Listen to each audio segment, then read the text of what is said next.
All right, this is Dark Horse Chapter 4.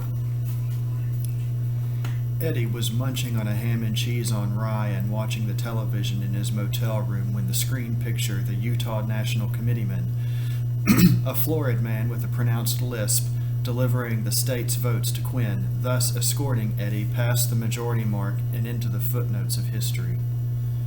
The first impact was electric. He, Eddie Quinn, an old trucker turned politician named to run for president when his highest ambition had been a long shot try for governor. Nominated by a major party. Less than 100 men in the history of the country had rated that honor. Sure, his chances were slim, but nominated. They said any American boy could aspire to the White House. He'd always thought that line was a crock, but now, well, he could hope. One thing was sure, he had a better chance to make it now than anyone in America except Hugh Penholster. But then, after a few moments, the elation began to ebb away. For one thing, he felt ragged. He'd been without sleep for more than 30 hours, and the carnal tryst with Kate had sapped him. In his impoverished state, the whole president business had an air of unreality. The real world included the weekly poker game of the KFC hall, which he'd missed tonight. His real world was this ham and cheese on rye. The motel restaurant had sent him the sandwich minus mustard plus a lifeless leaf of lettuce that had turned brown at the edges. Eddie's spirits had been sagging for some time before the nomination. The chief cause of his low morale was the juiceless national committee scene as relayed by network cameras stationed inside the Astroworld's ballroom. The members, who had but recently buried Senator Hudson, now act as though they had been summoned to another funeral on the wrong side of the tracks. Enthusiasm for Quinn or anyone else ran riotless. Faces appearing on the screen looked sullen, bored, or meagerly hungover. If a politician exuded moderate cheer, he often tended to be flippant at the same time. Newscasters combined gravity and irreverence in their tone, and as time went on, Eddie began to resent being caricatured as a second-hand national joke. At one point, he shoved a thumb toward the screen and shouted, "Up yours, too." The miniature nature of the proceedings, compared to the party's huge August convention, also irritated Eddie. Instead of 2,700 delegates and alternates in constant turmoil, the committee numbered but 162 persons. Instead of the 50,000 roaring spectators in the Astrodome, now only a few hundred party officials and hacks hovered on the fringe of a seated committee. In place of a press corps of several thousand, now fewer than 500 newsmen and cameras covered the balloting. It was for Eddie a mini-convention nominating a mini-candidate for a mini-campaign, and the thought lowered him into a small depression. Utah's vote should have recharged him. Instead, after the brief geyser of elation, the nomination wafted Eddie, drained and sleepless as he was, into twin fantasies, one fading swiftly into the other. The first Eddie Quinn mounted the ramp of a campaign jet and waved farewell to a million frenzied partisans gathered on the macadam below. Excuse me. He rose to cloudless skies, flashed in and out of dozens of shining stadiums, showered wisdom and hope over slum and mansion. The contrails of his jet miraculously turned arid lands into velvet pastures, halted warring armies, brought fresh parks and tinkling pools to hot, wasted tenements, and finally the jet swooped to a landing in a valley grove of the United Nations where Eddie's healing words beckoned humanity to everlasting peace and amity. A second Eddie Quinn mingled with the throng in the grove, then climbed into an old Mack semi-trailer and rolled away on a 6-lane expressway. Posted at intervals of several hundred yards stood 52 women of all sizes and shapes and a few colors. As Eddie roared past, each woman leapt into the rear of the truck with a happy smile and a graceful bound. They all chatted gaily in the rear while Kate Witherspoon, the last in, arranged herself in the cab seat and began digging into a dashboard compartment for a cigarette. A picnic spirit buoyed the ladies, and none of them fell into quarreling with their new acquaintances. Erasing the Mac and Semi, its unworldly cargo, in real life several of the women had been shrewdish, others dull or morose, and some guilt-ridden. With a shake of his head, the candidate walked into the center of the room, faced the large wall mirror above the writing desk, folded his arms, and steadied himself. He said, "Eddie, I'll be goddamned." The oath reminded him again of the denigrating circumstances of the nomination and of the patronizing attitude of the leaders who picked him. Depression became annoyance, then flowered into anger. He wanted to lash out at someone. Instead, he kicked the wastebasket. The phone rang. When he answered, the switchboard operator sounded breathlessly unhinged. "Oh, congratulations, Mr. Quinn. I know I'm not supposed to put calls through, but this one is from the White House in Washington." "Okay, Beatrice. It was pleasant to be treated respectfully. I'll take it." "Congratulations." The voice known to millions rang with the usual self-assurance of an empty hall. "They tell me the committee made a wise choice. Of course, in this kind of short uphill race, there's no danger of peaking too early. You wade in on the offensive and stay there slugging, just like the late Vince Lombardi." "Thank you, Mr. President. It was nice of you to call." "I wanted to be the first to congratulate you." The tone implied that the other pallbearers would be along in a jiffy. "The main job is to prevent a landslide for that jerk in the orange shirts. If he winds up with what he interprets as a mandate, we'll be headed for a national disaster." "I'll try, Mr. President." "I know you will. Perhaps we can arrange a meeting after you're squared away. In the meantime, good luck. Goodbye." "Goodbye, Mr. President." For a corpse, Eddie felt surprisingly hostile. He mused for a moment as he finished his sandwich, then informed Beatrice that he was open for all calls, but try to screen out the nuts and cranks, please. "All right, Mr. Quinn," she giggled. "I feel like I ought to call you something more important." "How about Commissioner? I'm a turnpike official, you know." She sounded delighted to escalate his title, and Eddie always rather liked it himself. Pete Stackpole phoned promptly and showered him with excited, heartfelt congratulations. Pete called him Eddie and disgorged a full schedule that left the candidate choiceless as to details. "Give you more time to think about strategy," said Pete. Eddie was to meet again with the Kingmakers in the Celestial Suite at 6 p.m., then go before the National Committee and TV cameras at 8 p.m. for a short acceptance speech. A group would play his favorite song, "There Ain't No Easy Run." No need to worry about the speech. Rich Cuthbert's got the best ghostwriter on it as we speak. Then he would fly with party leaders by charter jet to Washington, where he had reservations at the Manger Hay Adams. Eddie would take over Senator Hudson's campaign headquarters on Connecticut Avenue tomorrow morning and hold a press conference. No problem about the press. Eddie's response to anticipated questions would be worked out by the campaign staff. "Anything you can think of I've overlooked?" asked Pete. "Yeah," said Eddie acidly. "Have someone buy me 4 shirts, 2 white and 2 blue. 1734s.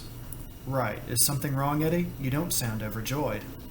"For a guy who's supposed to be a commander, I'm taking a hell of a lot of orders." "Come on, Mr. Candidate." Pete was quickly placating. "We're just trying to take the heat off you. And Eddie, don't drive over in that rental car of yours. I'm sending one of the official limos. And hey man, wear your socks this time." The lift provided by Beatrice's celebrity-struck voice vaporized. Eddie eyed the wastebasket again. Someone in the next room had the television set turned on high, and Eddie caught snatches of the commentary through the wall. Quinn was 6'1", weighed 184 pounds, separated from Mabel Probst Quinn, who told interviewers she would nevertheless vote for him. Has 2 sons, Eddie Jr., an appliance salesman, and Al, manager of a bowling alley. Views on domestic issues, foreign policy, party platform are cloudy. The word platform caught Eddie like a sneak blow to the stomach. Good God, he had never read the thing. He heard a knock. Eddie threw sheets and spread over the heavily traveled bed, still redolent with Kate's perfume and exudations, and opened the door. He faced a tall, hatless man wearing a look of benign authority, somewhat like a process server on a meter reader. The stranger was neatly dressed. He had a green pin in his lapel, and he carried a black, oblong box with protruding antennas. "Commissioner Quinn? I'm Jen Flannery, head of your Secret Service detail. Congratulations, sir. I wanted to introduce myself as soon as possible." Come in, come in." Eddie shook hands and ushered the agent into the room. Flannery placed his walkie-talkie on a chair and surveyed the room with a professional eye, taking in but not lingering on the rumpled bed. "Your phone is going to be ringing off the hook, so I'll make this short." Flannery's smile was cordial, if tentative. "All you have to know right now is that we're outside. 4 of us for starters. You're under protection, and we're ready to do any little chores for you that don't interfere with our first business, security. Are you always around?" Eddie already knew the answer. Privilege, he was fast learning, carried its own unwalled prisons. "Yes, but you'll get used to it. We try to be as invisible as possible." Eddie flinched, thinking of Kate's certain reaction last night had he hinted of a rendezvous under the looming shadows of government agents. Flannery, for his part, measured his man, seeking to estimate how much mutual trust might burgeon eventually. He needed some right now. "Look, Mr. Commissioner, I'd like to ask a favor of you. We're supposed to be out on station, ready to take you over the second you're nominated, but, well, frankly, we were caught off guard. Then somebody goofed and we got the wrong Edward Quinn, a rancher in a room over at the Stardust Motel. He and his girl were zonked. Anyway, we wasted a few minutes before we found you." Eddie, grateful to be placed in a position where he could be magnanimous, waved the error aside. "Don't give it another thought, Jim. As far as anyone will ever know, you had already arrived when Utah put me over." Flannery looked relieved. "I appreciate that. Not that I mind personally, but it would give the Secret Service a black eye. It's already filed in the forget it folder." Then Eddie thought of Kate and his rental car. "Speaking of favors, I'd like one too. Naturally, I had no idea I'd be nominated, and a friend of mine drove my rental Galaxy over to the Shamrock Hilton. Somebody ought to return the car to Hertz. They're giving me wheels, a Mark IV, I guess. No problem. All we need is the plate number and the friend's name." Eddie hesitated. "Well, you see, Jim, let me level with you. As you probably know, I'm separated, and this friend—" "No problem, sir. Ever," Flannery cut in. "Anything of that is strictly between you and me. Same with Oscar, Dave, and Bill, whom you'll meet later. We don't talk. We don't write memoirs. We're your men, first and last." "But you report to your chief in Washington. Never on personal business. Relax, sir. In the service, we all wear zippers on our yaps." Eddie placed a hand on Flannery's shoulder. "Thanks, Jim. We'll get along fine. My friend's name is Kate Witherspoon. I think she left the Galaxy with the doorman at the Shamrock." Flannery evinced no flicker of recognition at the name well known in Washington. "I'll have Oscar Baker handle it right away." Eddie felt rapport growing. "Could Baker do me another favor?" "Sure, name it." "Well, I'd like a dozen roses sent to Miss Witherspoon at the Shamrock." Eddie took a 20 from his wallet and scribbled a few words on a sheet of motel stationery. He could put that on the card. "I hope this doesn't go beyond the Secret Service rules." Flannery shook his head. If our man's mind is easy, our job's easier. I should know. Some of the errands I've run." He picked up his walkie-talkie. "I'll be outside when you're ready to move." The message of his wide smile needed no decoding. If you cover for me and I cover for you, together we can beat the system. Eddie could hear Flannery speaking on his walkie-talkie on the portico. "Houston Central, this is Osprey 1. We have locked on to Eagle. Repeat, we have Eagle now. All secure." Eddie began to feel better. "Eagle? Quinn, huh? How about that? This Flannery was a solid 8-lander, probably a former altar boy like himself." After several hours of hectic phone calls, Eddie dressed in his good blue suit and traveled to the Astro World in a limousine, but not the Lincoln Continental Pete Stackpole had sent for him.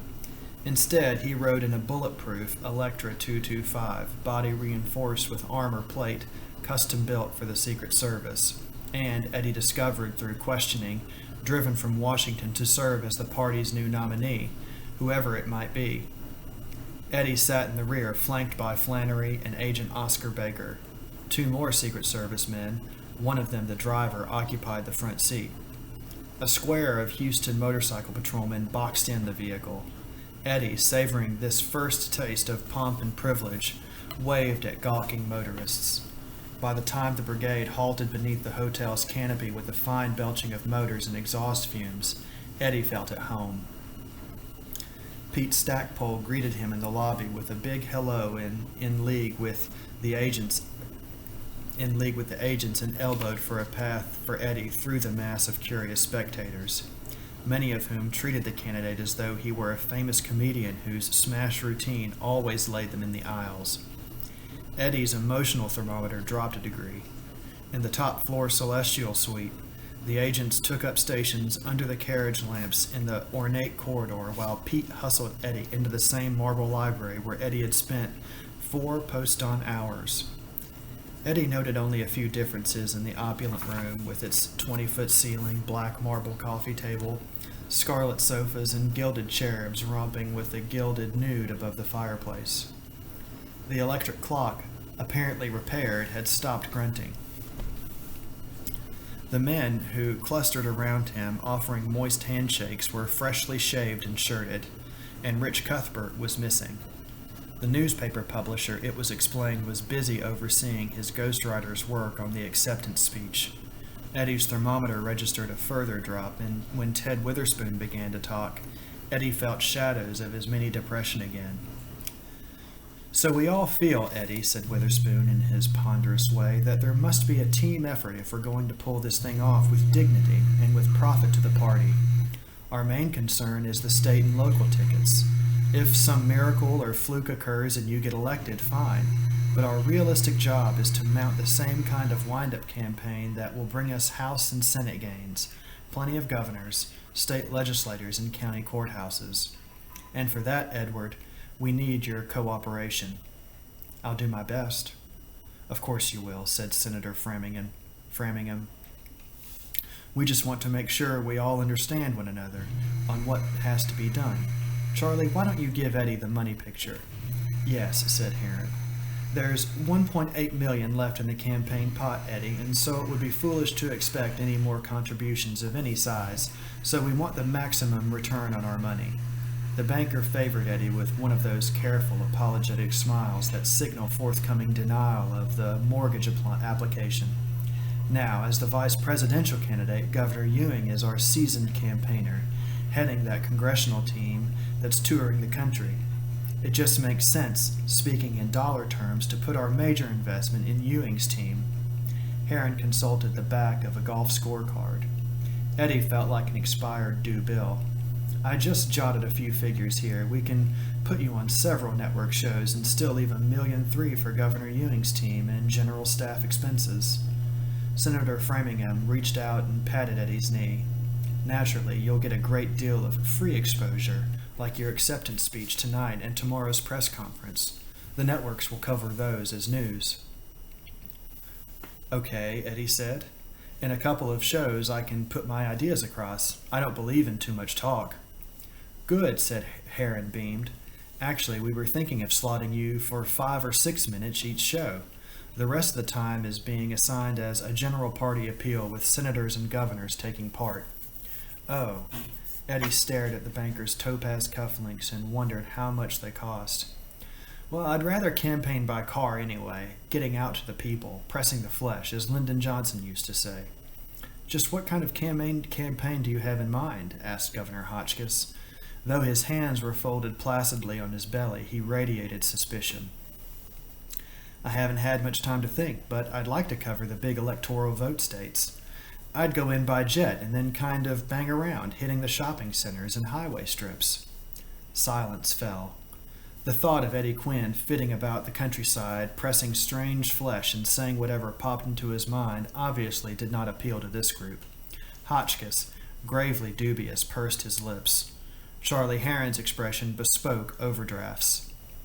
"The budget won't stretch for that kind of thing," said the finance chairman. "You'd need advance men, hotel suites, charter jets, motorcades, the works.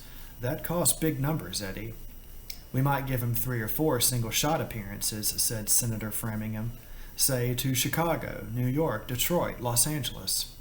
That's not where our votes are, Senator, said Eddie. I'd like to hit the suburbs and those feeder roads off the interstates. Let's not get too detailed right now, Pete Stackpole sounded over a nervous harmony pitch. We can work out campaign business over the weekend. Yes, I'd like to turn to policy, said Ted Witherspoon, specifically taxes. His jaw muscles twitched as he pronounced the word. As I understand you this morning, Eddie, you go along with us on taxes, but I think we ought to come into firm agreement.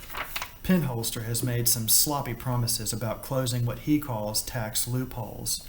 Nothing could be worse for business confidence right now. Our platform pledges a review of taxes. Now, that's promise enough from our side. A review can mean anything, but basically, we're not for radical tax changes. I assume you agree, Eddie? My main idea about taxes is that they're too high, said Eddie noncommittally.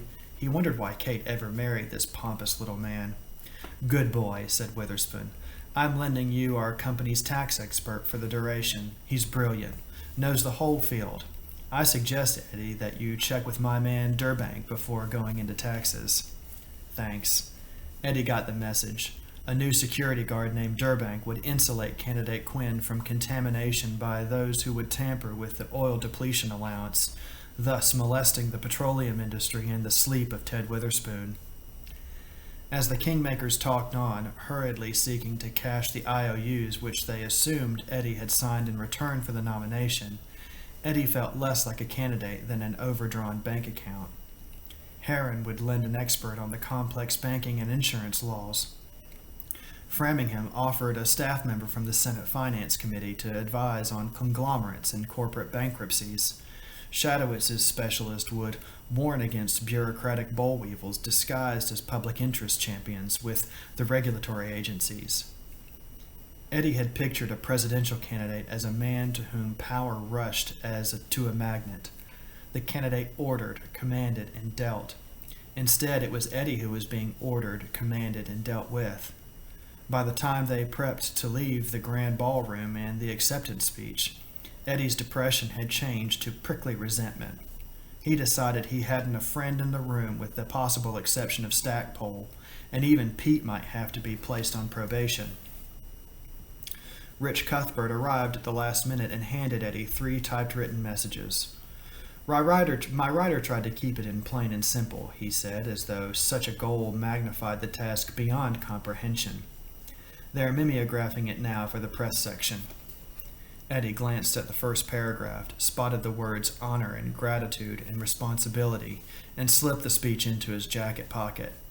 As the men moved toward the door, Ted Witherspoon and Charlie Herron were at Eddie's elbow. We gave Rich some ideas for the speech, said Witherspoon. Your tone should be reassuring. Hudson's death upset the country. Your job is to calm and soothe, give people confidence. He patted Eddie's other shoulder. The president urged me to jump in on the attack, said Eddie. Poor advice, said Herron. Your theme is harmony, pulling together. There's nothing basically wrong with the country. It's still sound as a dole, sound as a Plymouth Rock. You're the man who will keep it that way. That's the pitch of Cuthbert's rider, and your delivery ought to reflect the text's spirit of stability and goodwill. The hands that gripped Eddie's were firm but dismissive, and Eddie recalled the time he had been escorted to the door of the very exclusive Lynx Club in New York after an uncomfortable lunch with the underwriters of an issue of the Turnpike bonds. A few minutes later, Eddie stood in a crush of bodies on the platform of the Astroworld's gilded grand ballroom, and faced TV cameras and some 2,000 people. He was how do you say this? He was pinioned between agents Flannery and Baker, who occasionally muttered terse code words to each other behind his back. Near them stood Shelby Ewing, the vice presidential candidate, who looked about him with aloof smiles, and Mrs. Ewing, who looked put upon. She held clasped hands before her to protect her orchid at her ample bosom. Also in the swaying sandwich of flesh were Eddie's two sons, Eddie Jr. and Al, who had flown in from Philadelphia and Chicago, respectively, to lend the old man a family backdrop. Whenever Eddie looked at Al, the young man with the blonde mutton chops smiled cynically and shook his head as though to punctuate what he had said earlier. Geez, what asshole luck. Eddie Jr. was impressed but withdrawn. The presence of his sons did little to bolster Eddie's morale, for they had always tended to attribute their father's minor successes to luck and his failures to irredeemable character deficiencies. But Eddie had his anonymous well-wishers. Every few seconds a strange hand would reach out toward Eddie, and another feverish voice would say, "Congratulations." In another corner of the hall, a group manning piano, drums, and bass thumped out the chords of There Ain't No Easy Run. They were all locked into the clock in a tight schedule laid down by Pete Stagpole and welded to the word prime, an Americanism denoting the best in beef and TV time. They were to launch the oratorical operation precisely at 8 o'clock Houston time, 9 p.m. New York, 7 p.m. Denver, and 6 p.m. Los Angeles. At a signal from Stackpole, the principals moved into position, Mrs. Ewing in the lead, the governor next, followed by Quinn and Sons, and finally the presidential candidate. As Eddie passed Stackpole, the number one kingmaker cupped his mouth to Eddie's ear. "Stick to the text, Eddie. I thought I might throw in a few ideas of my own." "No, damn it, stick to Cuthbert. The text is being handed around now at the press tables." Stackpole gave Eddie a proprietary nudge toward the rostrum. What's the matter with me today? As they shaped a semicircle before the thicket of microphones, with Eddie in the center, the applause and cheers had a curious muted quality, as though the ballroom's soundproofing had been devised to reject such untoward emotions as vexation, glee, or anguish. Eddie felt alone. The crowd before him resembled a parking lot at night, every face a white headlight. There were only 3 or 4 dark faces visible. Although Eddie didn't know it, his selection already had been denounced by black spokesmen on the verifiable grounds that Edward Nicholas Quinn was another white man nominated by the white man's party. The principals stood briefly in the glory circle, then retreated to the row of platform seats, leaving the podium to Governor Ewing for his allotted 5 minutes. Ewing was a solemn man of generous girth who, ever since his August nomination as the running mate, had conducted himself as a kind of political Uriah Heep. He had been all humility, self-sacrifice, and subservient dedication. Now, suddenly, Ewing burst forth as an aggressive leader who would guide the party in the climactic crusade ahead. He made it plain by implication that he was the old reliable hand and that Quinn was the untried new boy. As Ewing heaved to his peroration, predicting inevitable victory in November, Eddie, glancing at his right, saw Witherspoon, Herron, and Cuthbert nodding in smug approval. The sound and sight galled Eddie. He reached into his jacket pocket for the speech of Cuthbert's ghostwriter, but when his fingers touched the pages, something within him snapped. Instead of withdrawing the text, he slowly and vengefully crumpled it into a ball. Eddie's appearance at the lectern provoked the old-style standing ovation and a good-natured cannonade of applause and shouts. After 20 seconds, fearing the noise might abate, Eddie raised his hands for silence. Shorn of the Cuthbert speech, he felt quite at ease now with his juices flowing nicely. He had addressed modest audiences in his races for mayor and congressman, and once faced 5,408 people during ceremonies saluting the widening of the northern segment of the New Jersey Turnpike to 12 lanes. Eddie gulped only once before beginning. "Friends of the National Committee, guests, fellow Americans," he said into the microphones. "I had a written text, but something happened to it, so I'll just say what I think as I go along." He heard faint laughter. A newspaperman at the press bench directly in front of him waved a copy of the Cuthbert speech. Eddie recognized Vince Anderson of the Trenton, New Jersey Associated Press Bureau. Eddie ignored the offer. "It really doesn't make much difference what I say tonight, because the main idea is going to give you people here and all of you voters in the television audience a chance to look me over and size me up. After all, none of you had any more idea than yesterday than I did that I would be standing here tonight. This time the laughter was louder and Eddie took heart. So let me introduce myself. My name is Eddie Quinn and I'm running for President of the United States. I've been a mayor and a congressman, and now I'm a turnpike commissioner. You just met my two sons. I guess that's enough biography for now. I'll tell you about my ideas, policy, as the days go by. For me, this short campaign will be a learning process, for I am not going to imitate my opponent or pretend that I have all the answers.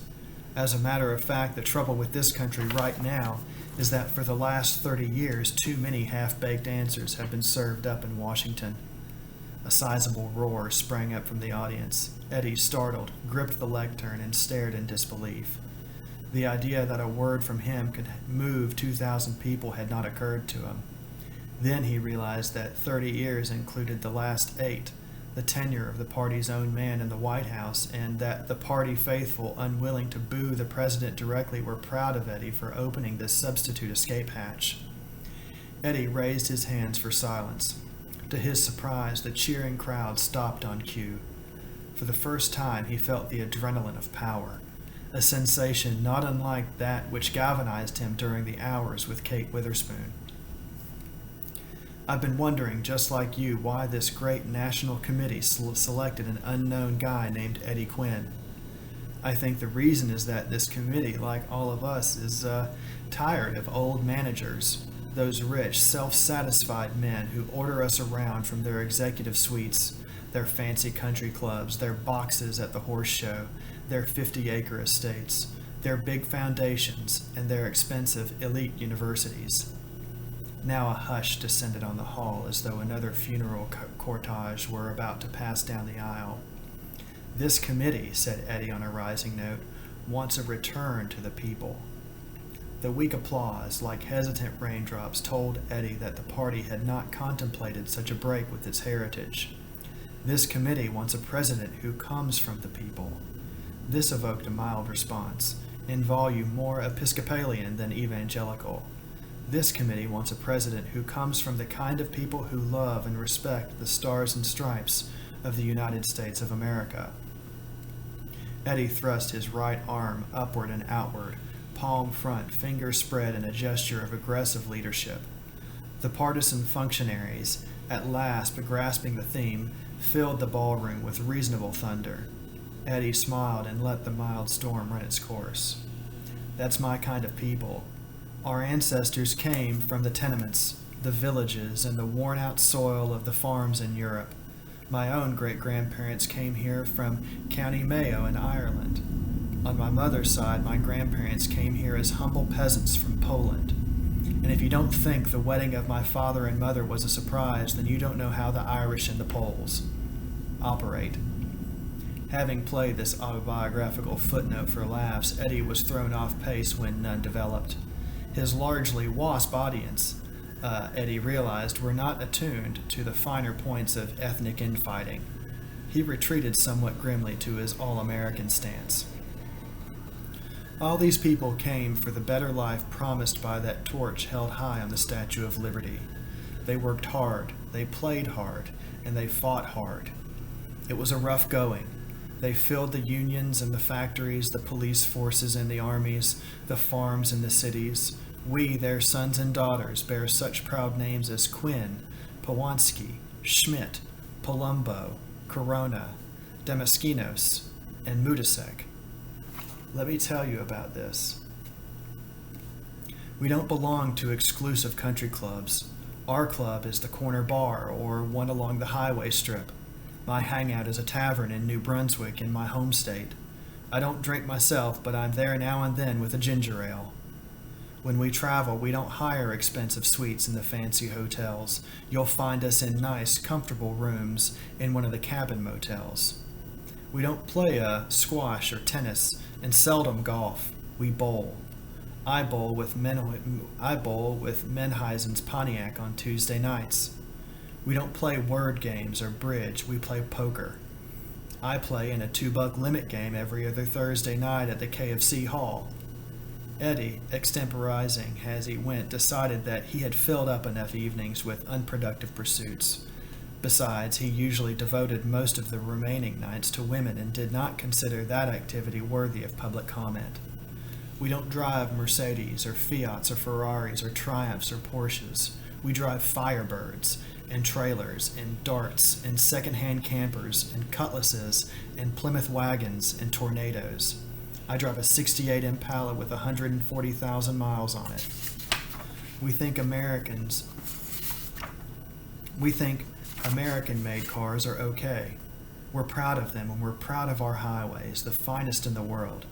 We're not rich, but few of us are dirt poor anymore. And let me tell you another thing about us. We work for what we get, and you almost never find any of us on welfare. This detonated a spontaneous, rousing burst of approbation. Eddie flushed. He'd forgotten his Arkansas uncle, Hank Jankowinski, who spent several months on local welfare rolls before settling down on Social Security and veterans' disability pensions. We work and we save and we send our kids to college when we can, and believe me, you don't see our kids dropping out, burning the dean's office, or yelling dirty words at the police. Another flash of cheers. We live in nice homes, on 50-foot lots, and we move to the suburbs when we can afford it. And what we don't understand is why we're preached at and ridiculed for trying to protect our homes and our neighborhoods, and why nobody in Washington ever thinks of helping us. The well-off, old family people call us prejudiced. We say we're human. They call us narrow. We know our hopes are as wide as the country. They call us limited. But we know we're the ones who built America with our sweat and our toil. And we also know that for many years our country has been mismanaged, depleted, corrupted, polluted, and almost bankrupted by the country club set and front office crowd. Eddie paused, his thoughts dwelling delectably on Ted Witherspoon, Charlie Heron, and Rich Cuthbert. The hush was again heavy in the hall. Well, now it's our turn. It's the turn of the Eddie Quinns and the Powanskis and the Palombos. I won't make any big fake claims for us, but I'll tell you a couple of things we intend to do. First, we're going to quit treating this party as some kind of exclusive club. We're going to throw the doors wide open, welcome everyone into it, and ask them what we can do for them. Second, we're going to be the party that preserves the earth as a good place to live. Did you know that just to support one person a year in America, it takes 25 tons of stuff extracted and processed from the earth? Isn't that incredible? Well, we're going to begin treating the earth as our home, not some big warehouse to be plundered. And I'll make you 2 promises. 1, that I'll do my best. 2, that I'll be honest with you. I appreciate the honor of the nomination, and I need the help of every one of you if we're going to get this country back on the thruway on November 2nd. And remember, folks, there ain't no easy run. Thank you. The quality of applause, unlike mercy, was strained. Many partisans stood in shock for the second time that day. They had given their party, the WASP bride, in a trial marriage to Eddie Quinn with considerable misgivings. Now to hear the bridegroom extol his ordinary bloodlines while belittling the patriotic labors of his gracious in-laws was a bit much. After the polite applause, Eddie found himself the focus of as many wary politicians as outright well-wishers. "That misfired, Eddie," said Ted Witherspoon. He shook his head in reproof. "You better be damn careful from now on about discarding a prepared text. Remember, man, you're running for president." Rich Cuthbert glared at him. "Thanks a lot," he said bitterly. Anderson of the Associated Press squirmed through the crowd. "What about the text, Mr. Quinn? Does that stand too, or just what's the score?" "I said what I said, not what was written," Eddie grinned. "What did you think of the text, Vince? Any good?" "It might well win a Pulitzer for platitudes." "Well then, why not just kill it?" Agents Jim Flannery and Oscar Baker, wedging Eddie between them, began moving toward the exit. "Nice speech," whispered Flannery. "About time a candidate laid it on the line like that." But Pete Stackpole gave Eddie's arm a savage tug. "What the hell got into you, Eddie? That was a fine way to honor your obligations, by crapping in your own nest." "Who's the candidate?" Eddie said suddenly, feeling in command. "Me or Cuthbert's ghostwriter?"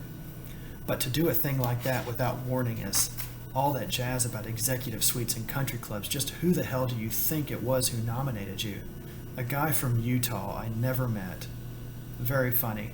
Listen, we're going to talk about all this on the plane tonight, and I don't think we'll find Witherspoon, Heron, and the rest in a very pleasant mood. Remember one thing, they've got the money. Yeah, but remember another, Pete, I've got the nomination. Stackpole gaped at him as he might a stranger who had just passed him a dollar bill in exchange for a bland he called a 10.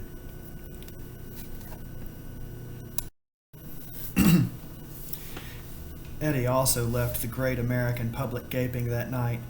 An estimated 60 million people saw and heard his speech on television, partly out of curiosity, chiefly because all three networks displaced regular shows to carry the event live from Houston. While Eddie Quinn promptly became a household word, no expert could be sure what other words the household were applying to him. A fast telephone poll by the Gallup people showed that 32% of those who saw Quinn were favorably impressed, 30% unfavorably impressed, and 38% uncertain. Another public opinion hustler poll, secretly and expensively done by candidate Penholster, found that those who saw Eddie on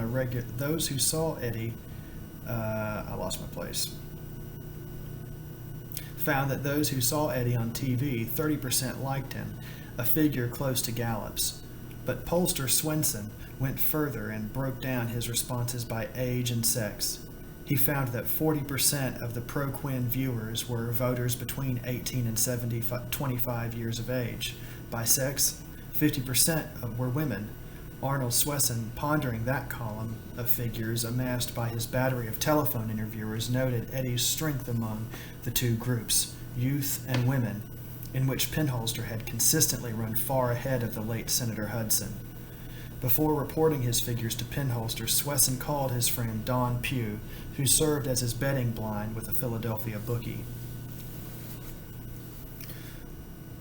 "What are our odds on Quinn, Joe?" "Same as Jimmy the Greek's," said Pugh. "One will get you 9. "Put 1,000 on Quinn for me at 9-1. "A grand, Arnold?" "Sure. Get a long shot hunch, get a bet." Congresswoman Kate Witherspoon was not among the female 57% that so intrigued pollster Swenson. In the Witherspoon suite at the Shamrock in Houston, Kate watched Eddie's performance on television with swiftly telescoping emotions. His symbolic attack on the men who nominated him took her by surprise.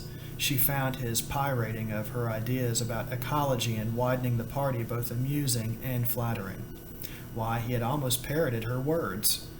But Eddie's blunt way of drawing class distinctions grated on her.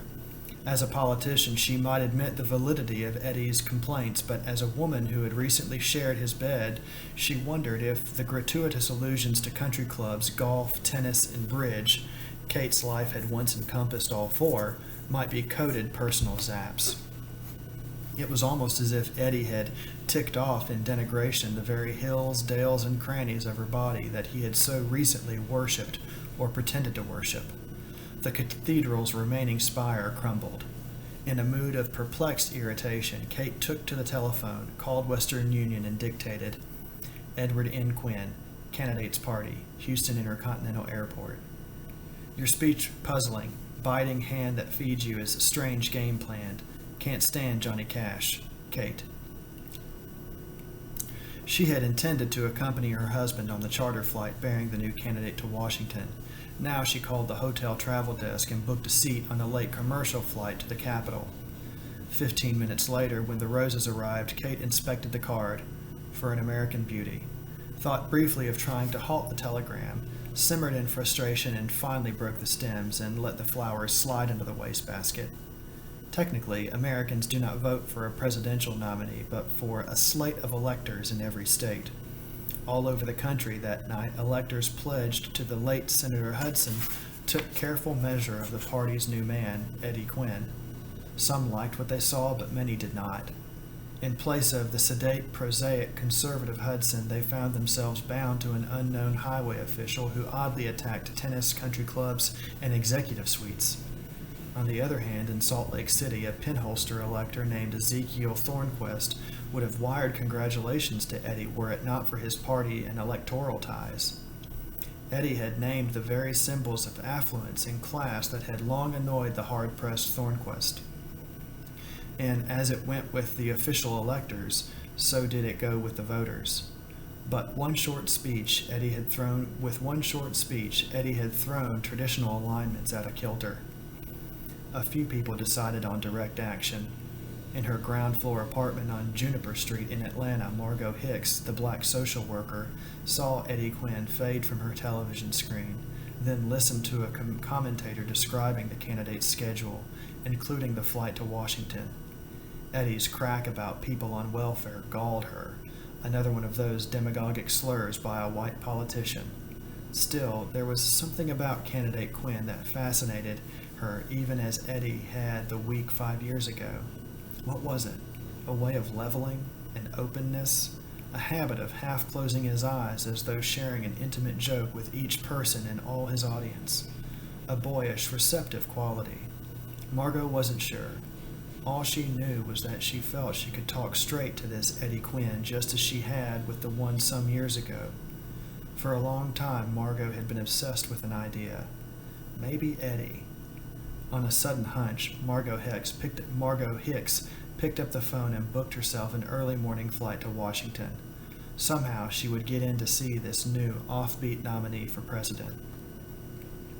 A similar decision, though a far more confident one, was made by R. Daniel Finelli, the thinker at the Center for the Study of Democratic Institutions.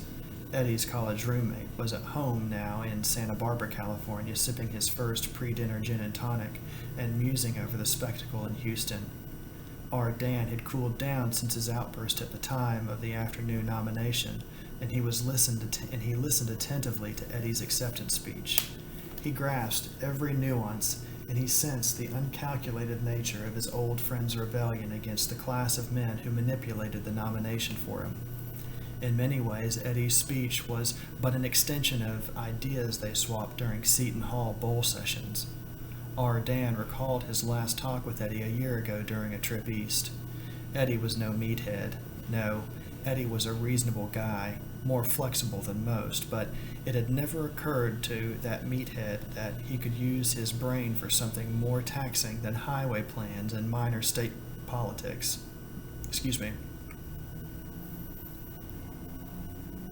What Eddie needed right now was some advice from an old friend he could trust. R. Dan's thoughts raced as he finished his gin and tonic. Why not? He would fly to Washington tonight. In Bee Ranch, Arkansas, Frank Janiswicki, Eddie's uncle, watched the speech while rocking in the kitchen of his 3-room frame house. He thought of the bundle of Social Security letters he intended to mail to Eddie and of the $275 cash in a metal box in the cupboard, his savings for a vacation trip someday. Why not take the papers to Eddie himself and combine the mission with a sightseeing tour of Washington, a city he had never seen? In fact, Hunk Janiswicki hadn't journeyed outside Arkansas in 10 years. Suddenly excited, the old man lifted himself out of the rocker, found his flashlight, and limped along the path to his neighbors, the Archers, who owned both a telephone and an automobile. 2 hours later, the Archers were driving Frank Janiswicki to Little Rock, where he'd boarded the late flight to Washington. In a 1-room basement flat on Capitol Hill in Washington, T.G. Churchill, the youngest and newest member of Governor Penholster's campaign staff, continued to stare at the TV screen after her roommate, the econ major, switched off the program from Houston. Wow. T.G. customarily invested her exclamations with a kind of reverence. She was sitting cross-legged on the rugless floor. "What do you mean, wow?" asked Hank, the econ major. "Same old rich reactionaries. They just picked up a brand new errand boy at the tradesman's entrance." "Uh-huh." Tiggy shook her head, a movement triggered by the automatic gesture of sweeping her hair back from her eyes. "My intuition tells me no. Eddie Quinn is different. Didn't you hear him put them all down, right to their faces?" "Probably all programmed." And his sign, said TG. Didn't you catch his birth date? He's a Gemini. So? So I'm going to make a phone call. If Hank was so dense as to not remember that she was an Aries, then there was no sense reminding him. TG walked to the wall phone in the box of the kitchen and dialed their number for Jeff Smithers, the Pinholster campaign manager. Jeff, she said softly when he answered, this is TG. Remember what you asked me this afternoon about hanging out with the Quinn people? Well, okay, I'll do it. Great. Since Quinn's going to use Hudson's old headquarters on Connecticut Avenue, you won't have to move out of town. Check with me, soonest. TG. Yeah, bye. TG quickly replaced the phone. Really weird, she thought. She knew Eddie Quinn was a Gemini the moment she saw him on the screen, and even before the commentator gave his birth date, and everyone knew that the attraction of a Gemini and Aries was instantaneous. Maybe it was fate or something.